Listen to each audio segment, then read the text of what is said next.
کوئی طاقتور ملک کے سامنے کوئی چھوٹا ملک ہو تو اس کے ڈیٹرنس کے لیے ضروری ہے کہ اس کے پاس نیوکلیر ہتھیار ہو. اس طرف ہم جا رہے ہیں. لیکن اسٹاک ہوم ریسرچ انسٹیٹیوٹ کی جو رپورٹ ہے اس میں کنکلوڈ یہ کیا گیا ہے کہ قومی سلامتی کی ضمانت نہیں ہوتی نیوکلیر ویپنز اور اس سے تنازعات رک نہیں سکتے. اور مثال پاکستان انڈیا کی دی ہے. انفیکٹ جب ہم تجزیات سن رہے تھے انڈین میڈیا کے اوپر تو بہت سارے اینالسٹ دفاعی تجزیہ کار وہاں پہ آ کے یہ کہتے تھے کہ پاکستان نے 28 میں 1998 میں نیوکلیر ٹیسٹ کیے لیکن پھر انہوں نے کارگل ایڈونچر بھی کر دیا. اور اسی لیے وہ کہتے تھے کہ پاکستان پر اگر انڈیا حملہ بھی کر دے کوئی کائنیٹک سٹرائک کرے تو اس کا مطلب یہ نہیں ہے کہ ہمیں ڈرنا چاہیے کہ پاکستان کے پاس نیوکلیر ویپنز ہیں.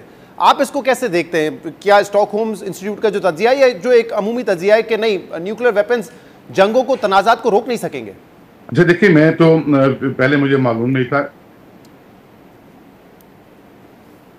جی مجھے یہ معلوم نہیں تھا کہ ڈاکٹر صاحبہ بھی بیٹھی ہیں اور راز صاحب بھی بیٹھے ہیں. تو میرا بہت سلام دونوں کو. میں اگر ڈاکٹر ملیحہ مائنڈ نہ کرے تو میں ایک کمنٹ کرنا چاہوں گا جو وہ بات کر رہی تھی. میرے خیال میں ایک ٹائم آ گیا انٹرنیشنل ریلیشنز میں جو آئی آر کی تھیوری تھی اس میں کیا کیا ہے وہ سب کو پتہ ہے. تو آئی آر کی تھیوری میں ابھی ٹرمپزم پہ بھی ایک سبجیکٹ کے طور پر پڑھنا پڑے گا دنیا کو. تو وہ جیسے ڈاکٹر صاحبہ کہہ رہی تھیں کہ وہ پتہ نہیں چلتا کہ وہ آج کیا چاہ رہے ہیں اور کل کیا چاہ رہے ہیں, یو ایس کیا چاہ رہا ہے. تو میرے خیال میں تو سمجھتا ہوں کہ پچھلی ٹرم تھی ان کی اس میں بھی انہوں نے یہ ڈیمانسٹریٹ کیا اور اس ٹرم میں بھی اب تک کہ یہ بھی نہیں پتا کہ وہ خود کیا چاہ رہے ہیں. تو یہ آہستہ آہستہ ہی پتہ چلے گا. اچھا جہاں بات کی آپ نے کہ اسٹاک ہوم میں جو ریسرچ پیپر کی آپ بات کر رہے ہیں کہ نیوکلیر ویپنز جو ہیں وہ گارنٹی نہیں ہے کہ کوئی کنٹری آپ کو ملیٹریلی انویڈ نہیں کرے گا.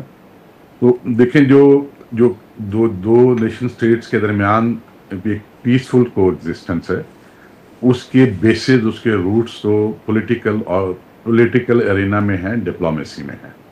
لیکن اگر پالیٹکس اور ڈپلومیسی وہ اس طرح کا امن قائم نہیں کر پاتی اور پیس کے بریک ہونے کے چانسز ہوں تو نیوکلیر ویپن کی ڈیٹرنس کا یہ مطلب نہیں ہے کہ آپ پہ کوئی ایک میزائل نہیں فائر کرے گا, آپ کے کوئی کسی بارڈر ریجن میں کہیں کوئی فزیکلی انکرجن نہیں کرے گا, کوئی نیول ایشو نہیں ہوگا.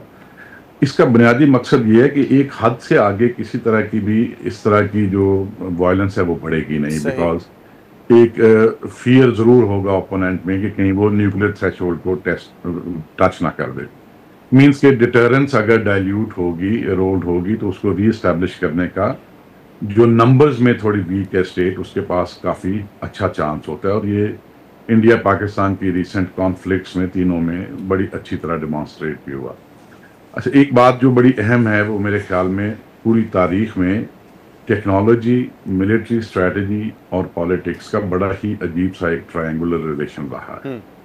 جب بھی کوئی بہت سگنیفیکنٹ بریک تھرو ہوتا ہے ملٹری ٹیکنالوجی میں تو کہیں نہ کہیں اگر پرٹیکولرلی الٹرا نیشنلسٹ لیڈرز ہوں تو وہ پاک کا اظہار کرتے ہیں beyond their own geography and جنگیں تو ہوتی رہتی ہیں. اب یہ جو پچھلے 10 سال گزرے ہیں خاص طور پہ پچھلے 5 سال میں کہوں گا اس میں اے آئی ڈریون آٹونومس ویپنز کی ٹیکنالوجی کا بڑا ریپڈلی بریک تھرو ہوا ہے. اینڈ یہی اسی وجہ سے آپ دیکھیں گے کہ ایک دم سے کانفلکٹس جو ہیں وہ دنیا کے مختلف حصوں میں ہوئیں. اور اسی طرح جب ایئر کرافٹ بھی بنا تھا, اسی طرح جب ٹینک بھی وجود میں آیا اور جہاں بھی بہت سگنیفیکنٹ ٹیکنالوجیکل بریک تھرو ہوئے تو جو لوگوں کے ارادے ہوتے ہیں, جو کوئی پینڈنگ ایشوز ہوتے ہیں, وہ جب بریک تھرو ہوتا ہے ٹیکنالوجی کا تو وہ کوشش کرتے ہیں چلیں ملیٹریلی اس ایشو کو سالو کرنے کی کوشش کرتے ہیں. اور ہر دفعہ انسان نے یہی سیکھا کہ military alone is not the ultimate solution. تو لیٹس ہوپ کہ آگے جا کے بھی جو امپورٹنٹ لیڈرز ہیں, امپورٹنٹ نیشن اسٹیٹس ہیں وہ اس لیسن کو ضرور یاد رکھیں. تو آپ کہہ رہے ہیں تنازعات رک نہیں سکتے لیکن ایک حد سے جنگ آگے نہیں بڑھے گی اگر آپ کو پتہ ہے کہ جس پر آپ حملہ کرنے جا رہے ہیں وہ ایک نیوکلیر اسٹیٹ ہے. ملیحہ صاحب ابھی اگر ایران کے کانٹیکس میں اس کو دیکھیں تو وہاں پہ ایک ڈیبیٹ ہو رہی ہے. وہاں پہ بہت سارے لوگ جو رجیم کے خلاف تھے وہ چاہتے تھے کہ مڈل ایسٹ میں جو دوسری کنٹریز ہیں جن کے پاس آئل ہے, گیس ہے, اس کی طرح ہم بھی رہیں, اکنامک پراسپیرٹی کی بات کریں, کیوں ہم ایک نیوکلیر ویپن کے پیچھے پڑ گئے ہیں.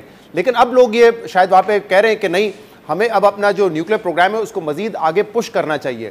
تو اس تناظر میں دیکھیں مشرق وسطیٰ میں جو دوسرے ممالک بھی ہیں جہاں پہ سعودی عرب ہے, یو اے ای ہے, قطر ہے, وہ بھی ایگزسٹ کر رہے ہیں, ان کے تعلقات امریکہ سے بھی اچھے ہیں, وہ نیوکلیر ویپن کے خواہش مند بھی نہیں ہیں. آپ کیسے دیکھتی ہیں ایران کی مثال کو سامنے رکھتے ہوئے کیا ہونا چاہیے پھر آگے؟ دیکھیں شہزاد, دونوں مثالیں جو ہمارے سامنے ہیں, ایک تو ایران کے ساتھ جو ہوا اور دوسرا پاکستان اور انڈیا کے درمیان جو کانفلکٹ ہوئی، تو اس سے تو ایک ہی سبق آتا ہے نا. سبق یہ ہے کہ اگر آپ کے پاس نیوکلیئر ویپنز ہیں تو آل آؤٹ وار نہیں ہو سکتی. سو پاکستان انڈیا کے دیکھیں، we have not had an all out war since 1971. Crisis ضرور ہوئی ہیں، یہ I think it was a 6th crisis جو حال میں ہوا. سو جہاں تک ایران کا تعلق ہے، میں سمجھتی ہوں کہ انہوں نے بھی تو پھر یہی کنکلوڈ کیا ہوگا نا کہ اگر ہم نیوکلیئر ویپن اسٹیٹ ہوتے تو اس طرح سے نہ بمباری ہوتی ہمارے پہ، نہ اسرائیل اس طرح سے اٹیک کرتا ہمارے پہ. دیکھیں یہ تاریخ میں پہلی دفعہ ہوا ہے کہ 2 نیوکلیئر ویپن اسٹیٹس نے ایک non nuclear member of NPT the non proliferation treaty اس کو جا کے حملہ کیا ہے. So what is the lesson? The lesson is twofold. ایک تو یہ کہ you have to rely on your own security. You have to rely on yourself. اور آپ کی سیکیورٹی کو کیا کہتے ہیں اشور کرنے کے لیے کوئی نہیں آئے گا، آپ کو خود ہی کرنا ہے. اگر آپ کو خود کرنا ہے تو پھر جو سبق پاکستان نے سیکھا تھا، میرا خیال ہے وہی سبق جو ہے وہ اور ملک بھی اب سیکھیں گے کہ to have a nuclear capability is the only security guarantor. اور دیکھیں جس طرح جنرل سعید نے بھی کہا، بالکل آئی ایگری ود ہم، کہ the nature of modern warfare is changed.